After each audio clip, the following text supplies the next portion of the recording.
Assalamualaikum warahmatullahi wabarakatuh. Apa kabar Ananda semuanya? Baik, Alhamdulillah.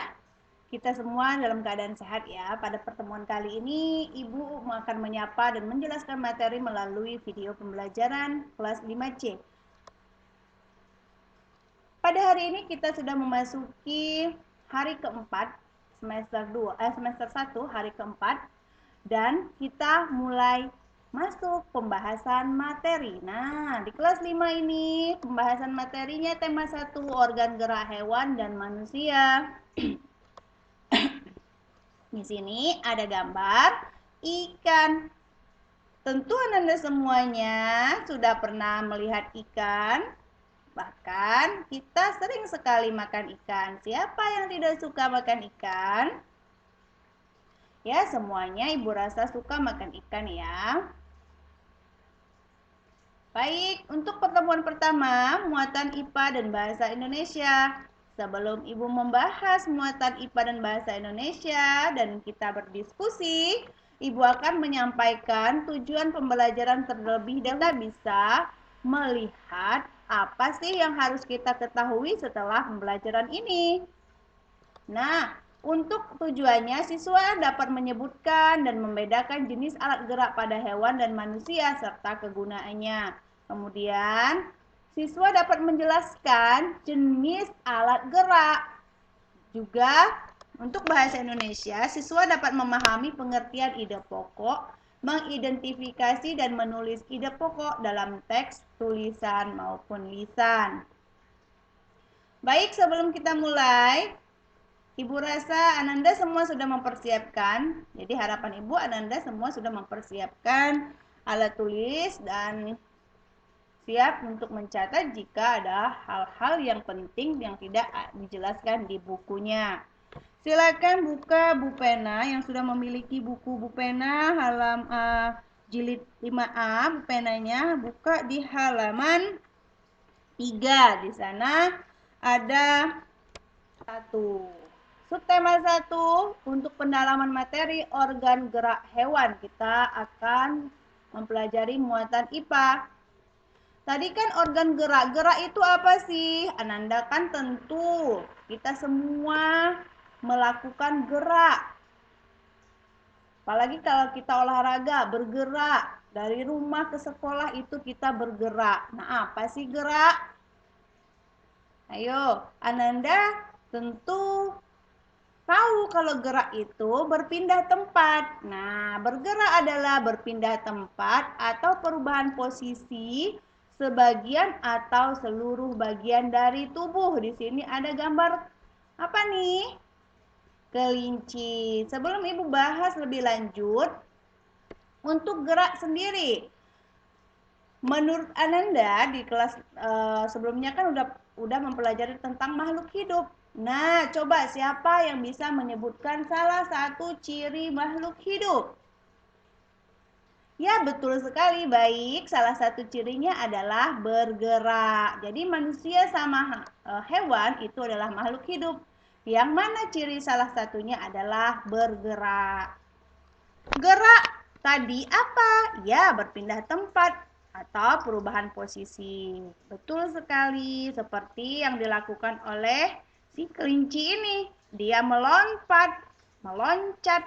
Nah, dia berarti berpindah tempat. Gerak pada manusia dan hewan menggunakan organ gerak yang tersusun dalam sistem gerak. Jadi ada organ-organnya. Kemudian sistem gerak itu kerjasama antara kedua alat gerak tersebut. Jadi kita punya organ tadi bekerja sama, namanya sistem gerak.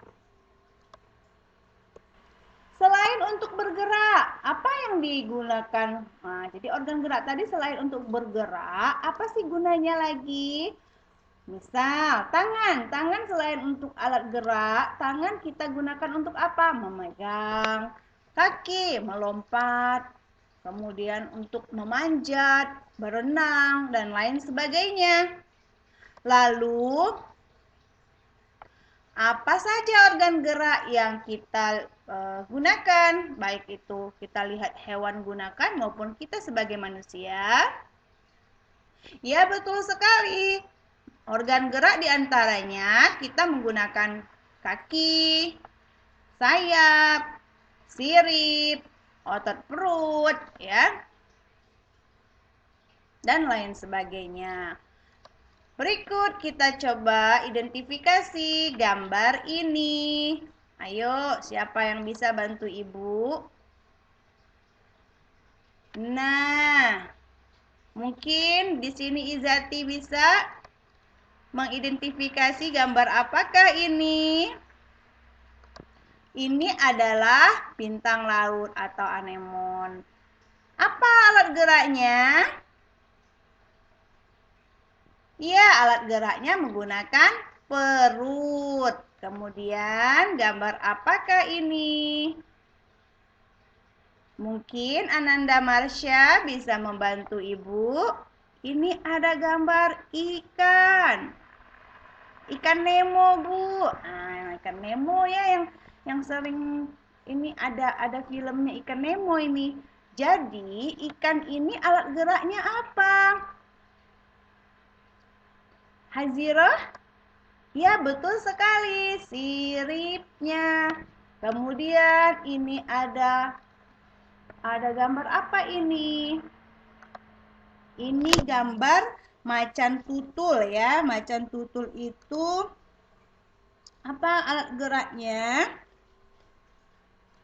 Yaitu ini kan ada kakinya. Kemudian ini kan sepasang kaki depan dan kaki belakang. Oke, jadi ada sepasang kaki depan dan kaki belakang. Berikutnya ada kuda, sama seperti macan tutul tadi. Lalu ada katak juga sama, menggunakan kaki ya.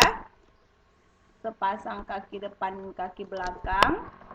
Kemudian di sini ada ular. Ular sama siput. Ini menggunakan apa, Nak? Alat geraknya? Ya, betul, perut. Otot perut ya. Yang belum ada menggunakan apa? Kita bahas sayap. Contohnya apa? Ya, betul sekali. Contohnya burung. Apalagi? Kelelawar dan lain sebagainya. Coba diperhatikan di lingkungan sekitarnya. Nanti Ananda identifikasi bersama orang tuanya. Dari alat gerak ini, kita akan melanjutkan materi alat gerak hewan dan manusia. Jadi jenis alat gerak itu ada terdiri dari alat gerak aktif dan alat gerak pasif. Nah, aktif itu kalau untuk alat gerak adalah otot. Sementara yang pasif itu tulang. Pasif itu berarti dia tidak mampu bergerak sendiri. Kalau aktif, dia bisa bergerak sendiri dengan sendirinya. Sama seperti anak-anak di sekolah, anak-anak di sekolah, anak ini aktif sekali ya, berarti dia hobinya bergerak. Jadi, otot itu alat gerak aktif karena dia memiliki senyawa kimia yang membuatnya dapat bergerak. Pada otot menempellah tulang. Kemudian dari itu tulang bisa bergerak karena bantuan otot. Sementara si tulang, karena dia tidak dapat bergerak dengan sendiri, karena dia tadi dibantu oleh otot, maka dia dikatakan sebagai alat gerak pasif. Coba Ananda, tangan kanannya didiamkan. Apakah si tulang tadi bisa bergerak dengan sendiri? Tentu tidak. Coba diangkat, maka akan terlihat ada otot-otot tangannya yang meregang. Nah, berarti itu dibantu oleh otot. Dan kita ke muatan bahasa Indonesia. Pengertian ide pokok. Di kelas 5, Ananda sudah belajar tentang ide pokok. Bahkan sudah di kelas 3. Ide. Ide itu sendiri apa sih, Nak? Ide itu berarti buah pikiran. Nah, maka ide pokok itu merupakan intisari dari buah pikiran tadi. atau dari pendapat. Nah, jadi pendapat intisari dari di sini kita akan bahas ide pokok dalam teks. Jadi, ide pokok tadi adalah intisari atau dasar permasalahan suatu teks atau paragraf atau bacaan. Oke, coba siapa yang bisa mengulang? Apa sih ide pokok? Ya, ide pokok adalah permasalahan yang dibahas dalam suatu teks atau bacaan atau intisarinya. Ya, inti yang dibahas dalam permasalahan suatu teks. Kalau intisari itu beda lagi ya, ringkasan. Jadi inti itu pokok yang dibahas. Jadi pokok masalah yang dibahas dalam teks. Ide pokok sering disebut juga dengan pokok pikiran atau gagasan utama. Gagasan itu tadi pendapat ya, ide ya. Oke, bagaimana cara menentukan ide pokok? Apakah ada yang masih ingat? Ya, betul sekali. Yang pertama, bacalah teks dengan seksama secara keseluruhan. Berarti dengan seksama ini dengan teliti, dengan runtut, ya. Kemudian carilah kalimat utama dari teks tersebut. Biasanya kita jumpai ide pokok ini pada kalimat utama. Di manakah letak kalimat utama itu? Ada yang tahu? Ya, betul sekali. Salsabila bahwa letaknya ada di awal atau akhir kalimat atau akhir paragraf. Maaf, awal atau akhir paragraf. Betul sekali. Mari kita baca teks berikut. Di sini ada gurita. Lihat bukunya, buku penanya di halaman 5. Sudah dibuka. Baik. Kita akan mengidentifikasi untuk ide pokok. Siapa yang bisa menemukan? Ayo coba, siapa yang bisa menemukan ide pokoknya? Ya. Ya, betul sekali. Ada ide pokoknya berada di kalimat utama. Kalimat utamanya di awal paragraf, yaitu gurita merupakan hewan tidak bertulang belakang yang cerdik dan pintar. Di sini ada kalimat yang tidak penting yang dihilangkan. Jadi ide pokok itu setelah kita mengambil kalimat utama, kita juga bisa menghilangkan kalimat yang tidak pentingnya. Jadi, Ibu ulang, ide pokoknya gurita merupakan hewan tidak bertulang belakang yang cerdik dan pintar. Kalimat yang tidak pentingnya apa? Di sini dikenal sebagai hewan ya. Dihilangkan. Dari contoh ini, semoga Ananda memahaminya ya. Kita akan lanjut kita coba berlatih. Bu penanya halaman 3 sampai 4 silakan dibuka. Di sini ada IPA, muatan IPA. Apa saja alat gerak makhluk hidup? Nah, alat geraknya coba sambil kita simpulkan. Ada kaki, ya, saya betul, sirip. Oke, otot perut, baik. Kegunaannya apa saja? Tadi untuk memegang, apalagi memanjat, apalagi selain untuk bergerak sendiri, berenang dan lain sebagainya. Apa perbedaan alat gerak aktif dan pasif? Ya, betul juga. Kalau aktif dia bisa bergerak dengan sendiri, sementara pasif dia tidak dapat bergerak dengan sendiri. Untuk alat gerak aktif adalah otot, sementara yang pasif adalah tulang. Nah, di sini tadi macan tutul. Apa ya nama lain macan tutul ini ya? Oke, macan tutul ini apa alat gerak yang dimiliki oleh apa alat geraknya? Yaitu ini kan kaki nih. Iya. Jadi dia punya sepasang kaki depan dan belakang. Apa kegunaannya?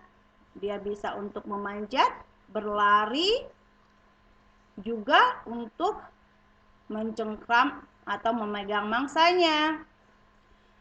Tuliskan dua kegunaan lain dari alat gerak hewan. Tadi sudah disebutkan ya, selain untuk bergerak. Ada Aisyah. Tunggu ya, Nak. Oke, kita lanjut. Ada Aisyah ya. Nah, macan tutul ini atau sering disebut citah ya. Ini citah. Tentu kita sering melihat juga citah. Nah, ini hang dia bi. Kemudian 4, perhatikan alat gerak yang X. Buka di bukunya, yang X itu adalah otot. Otot di sini termasuk alat gerak apa? Aktif. Alat gerak yang Y ini tulang. Ya, betul. Tulang, kalau tulang alat gerak apa? Pasif. Apa hubungan keduanya? Berdasarkan gambar di samping, kedua alat gerak itu hubungannya apa? Yaitu saling membantu si tulang. Jadi si otot membantu tulang untuk bergerak. Jadi tanpa otot, tulang tidak dapat bergerak. Kalau hanya otot saja tanpa tulang, maka juga tidak dapat difungsikan. Informasi di atas temukan ide pokok. Nah, di sini ada penugasan. Jadi berdasarkan informasi Afwan, di sini berdasarkan informasi di bawah ya. Teksnya Ibu letakkan di bawah. Jadi temukan ide pokok dan kalimat pengembang dari masing-masing paragraf. Di sini tidak usah kalimat pengembangnya. Ibu minta dari teks di bawah. Nanti Ibu akan kirimkan juga teksnya. Temukan ide pokoknya saja, kalimat pengembangnya tidak usah. Misalnya paragraf 1 ide pokoknya apa, dan paragraf 2, 3, 4, dan 5 ide pokoknya apa. Jadi hanya Ibu tugaskan mencari ide pokok saja. Ini teksnya. Jadi ada berapa paragraf? Ada 5 paragraf. 1, 2, 3, 4, 5. Baik, pembelajaran, kita tarik kesimpulannya. Jadi coba Ananda kita ulang kembali bersama-sama apa saja yang kita telah pelajari ya untuk IPA tadi tentang alat gerak. Nah, jadi makhluk hidup itu kan salah satunya bergerak. Bergerak itu adalah ya betul berpindah tempat. Untuk berpindah tempat kita menggunakan alat gerak. Apa organ geraknya? Ya betul juga, yaitu contohnya kaki, sayap, sirip, otot perut, dan lain sebagainya. Kemudian alat gerak itu terdiri dari 2, yaitu alat gerak aktif dan alat gerak pasif. Alat gerak aktif sendiri tadi apa? Ya, otot, karena dia dapat bergerak dengan sendiri. Dia memiliki senyawa kimia. Baik, kalau untuk yang pasif yaitu tulang, dia tidak dapat bergerak sendiri. Jadi kalau bergerak dia dibantu apa? Dibantu oleh otot. Untuk ide pokok bahasa Indonesia, apa itu ide pokok? Ya, ide pokok itu adalah inti atau permasalahan yang dibahas dalam teks maupun bacaan. Kemudian untuk menentukan ide pokok tadi, langkahnya apa saja? Siapa yang bisa membantu? Masih ingat untuk menentukannya? Yang pertama, kita baca dengan seksama teks tersebut, lalu kita cari kalimat utamanya. Di mana kalimat utamanya berada? Yang disebutkan oleh Izati tadi, yaitu di awal atau akhir paragraf. Dari pembelajaran kali ini, semoga Ananda semua dapat memahaminya. Jika ada yang belum dipahami, silakan ditanyakan. kita diskusi bersama. Dan semoga ilmunya bermanfaat. Jazakumullah khairan. Selalu jaga kesehatan, laksanakan protokol COVID dengan baik. Stay at home. Kelas 5C insyaallah anaknya berakhlakul karimah. Assalamualaikum warahmatullahi wabarakatuh.